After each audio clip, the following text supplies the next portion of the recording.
Teman-teman, pernahkah Anda merasa frustrasi karena ajakan doa bersama di rumah selalu disambut dengan mata yang dirotasi, desahan panjang, atau bahkan adegan kabur dari anak-anak? Rasanya seperti kita sedang merayu mereka untuk makan sayuran, bukan untuk berbicara dengan Tuhan. Bagaimana caranya mengubah momen doa yang kaku dan terkesan tugas ini menjadi ritual keluarga yang paling dirindukan, di mana anak-anak datang sendiri tanpa dipaksa?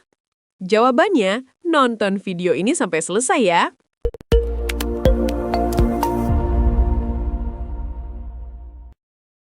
Nah, siapkan kopi Anda, santai sejenak karena kita akan membongkar strategi parenting iman yang relatable, praktis, dan realistis untuk mewujudkan keluarga yang saling mendoakan.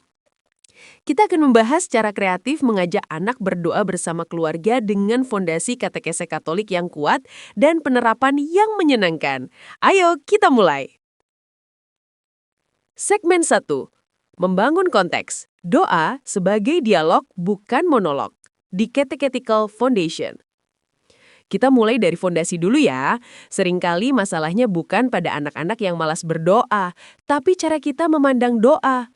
Banyak orang tua melihat doa sebagai kewajiban listrik, harus diselesaikan, dibacakan, dan ditutup cepat-cepat. Akibatnya, undangan doa terdengar seperti instruksi dingin, bukan ajakan hangat untuk berinteraksi. Dalam katekese keluarga Katolik, gereja mengajarkan bahwa doa adalah dialog, relasi pribadi penuh kasih antara manusia dan Allah. Santo Yohanes Damaskus bahkan mendefinisikan doa sebagai mengangkat jiwa kepada Allah. Kata kuncinya adalah jiwa, bukan sekedar kata-kata hafalan. Lalu bagaimana membantu anak-anak yang pikirannya penuh game, sekolah, dan drama kecil untuk mau mengangkat jiwa? Kita perlu mengubah setting doa.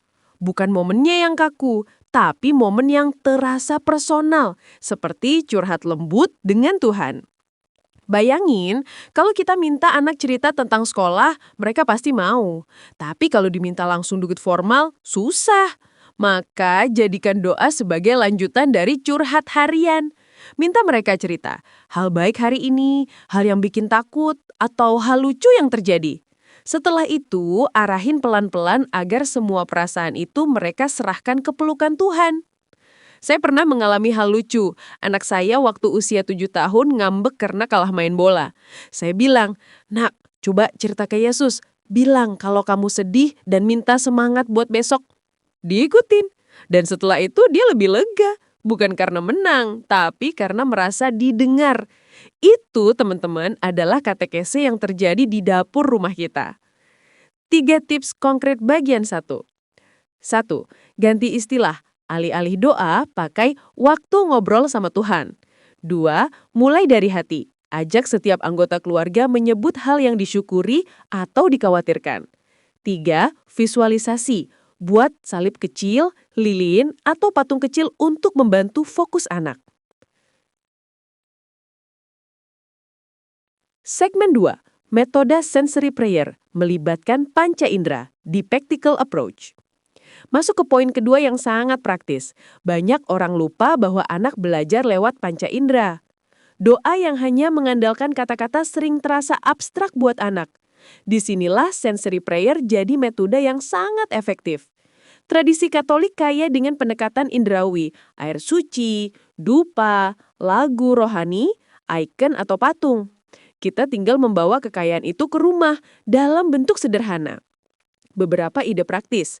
Aroma, nyalakan lilin aromaterapi lembut khusus untuk waktu doa. Aroma ini jadi penanda rohani. Visual, buat pojok doa kecil yang menarik. Salib, kain liturgi kecil, gambar keluarga kudus. Anak akan suka hal visual. Perabaan, sediakan rosario kecil. Anak bisa memegang butiran sambil mengucapkan syukur sederhana. Dengan melibatkan indera, anak lebih mudah menyerap makna doa. Ini membuat pengalaman doa jadi terasa, bukan hanya didengar. 3 tips konkret bagian 2. 1. Doa coloring. Anak mewarnai gambar bernuansa iman sambil mendengarkan musik rohani. 2. Doa lilin. Setiap anggota keluarga menyalakan lilin sebagai simbol doa pribadi. 3. Music box. Gunakan satu jenis musik instrumental khusus sebagai isyarat waktu kudus. Segmen 3. Strategi storytelling dan role-playing iman. Relatable and intimate narrative. Poin ketiga ini sesuai banget dengan gaya storytelling hangat khas Alin Podcast. Anak hidup dari cerita, dan iman Katolik kita adalah kisah cinta terbesar sepanjang sejarah. Maka, ajaklah anak masuk ke doa melalui cerita dan role-playing. Jangan cuma baca Alkitab, hidupkan. Misalnya, saat membaca kisah Kana, Yohanes 2 ayat 1-11, libatkan anak sebagai pemeran. Yesus, Maria, pelayan. Biarkan mereka merasakan situasi ceritanya. Setelah itu, hubungkan kisahnya dengan realita. Tuhan, seperti Engkau menolong keluarga di Kana, bantu keluarga kami juga saat kami kurang sabar hari ini. Selain itu, gunakan role-playing doa. Minta anak berperan sebagai orang yang sedang didoakan. Sekarang, kamu jadi kakek. Apa yang mau kamu bilang ke Yesus? Ini bukan sekedar doa syafaat. Ini latihan empati yang mendalam. Intinya, kita sedang membangun memori iman, pengalaman hangat yang akan mereka ingat seumur hidup. Memori inilah yang menjaga iman mereka saat besar nanti. 3 tips konkret bagian 3. 1. Doa action figure. Gunakan boneka atau figur kecil sebagai simbol orang yang didoakan. 2. Doa sketsa. Gambar simbol doa di papan kecil. Hati, tangan, cahaya. 3. Doa current event. Pilih satu berita sederhana, lalu ajak anak mendoakan situasinya. Segmen 4, waktu dan tempat yang fleksibel. Mengubah rutinitas menjadi ritual. Realistic implementation. Terakhir, kita harus realistis. Hidup keluarga modern sibuk dan penuh dinamika. Mengharuskan doa terjadi jam 7 malam setiap hari, kadang malah bikin stres. Karena itu, kuncinya adalah fleksibilitas. Menemukan golden moments ketika anak lebih siap secara emosional. Beberapa momen yang sangat efektif. 1. Doa car time. Saat perjalanan sekolah, mobil menciptakan ruang privat yang nyaman untuk doa singkat. 2. Doa bedtime. Lebih awal. Jangan tunggu anak ngantuk. Berdoa saat energi mental mereka masih ada. 3. Doa mealtime. Sebelum makan, tambahkan satu kalimat syukur. Sederhana tapi konsisten. Dokumen Familiaris Consortio mengingatkan bahwa orang tua adalah pendidik utama iman. Dan pendidikan iman itu harus adaptif, penuh kasih, dan mengikuti perkembangan anak. Dengan fleksibilitas, kita mengajarkan bahwa doa bukan aktivitas formal, tapi nafas kehidupan. Tuhan hadir di mobil, di meja makan, bahkan di momen bete pagi hari. Penutup. Teman-teman yang dikasihi Tuhan, kita sudah sampai di penghujung perbincangan hangat kita hari ini. Cara kreatif mengajak anak berdoa bersama keluarga pada akhirnya bukan tentang teknik yang canggih, melainkan tentang otentisitas dan kehangatan yang kita bawa ke dalam momen tersebut. Anak-anak tidak akan pernah melupakan bagaimana perasaan mereka saat berdoa bersama Anda.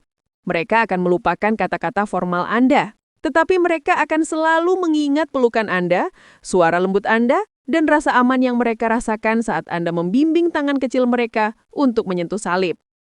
Ingatlah, seperti yang kita pelajari dari katekese keluarga, Anda adalah gereja domestik. Anda adalah imam, nabi, dan raja bagi keluarga Anda. Doa yang hidup di rumah Anda adalah pewarisan iman paling kuat yang bisa Anda berikan kepada anak-anak Anda. Jangan pernah berhenti mencari cara kreatif untuk membuat Yesus menjadi sahabat yang paling cool di rumah Anda. Saya berharap tips dan refleksi hari ini bisa menjadi pemantik bagi Anda untuk mulai mencoba hal baru. Ceritakan pada saya pengalaman Anda di kolom komentar di bawah ini. Apakah Anda punya creative prayer lain yang biasa dilakukan di rumah? Saya ingin sekali mendengarnya. Jika video ini menyentuh hati dan memberi Anda ide segar, jangan lupa tekan tombol like, komen, pendapat, dan pengalaman Anda, share ke teman-teman Anda sesama orang tua, dan yang paling penting, subscribe ke Alin Podcast agar kita tidak terlewatkan dalam pertemuan ngopi virtual kita berikutnya. Sampai jumpa di video berikutnya. Tuhan memberkati. Bye-bye.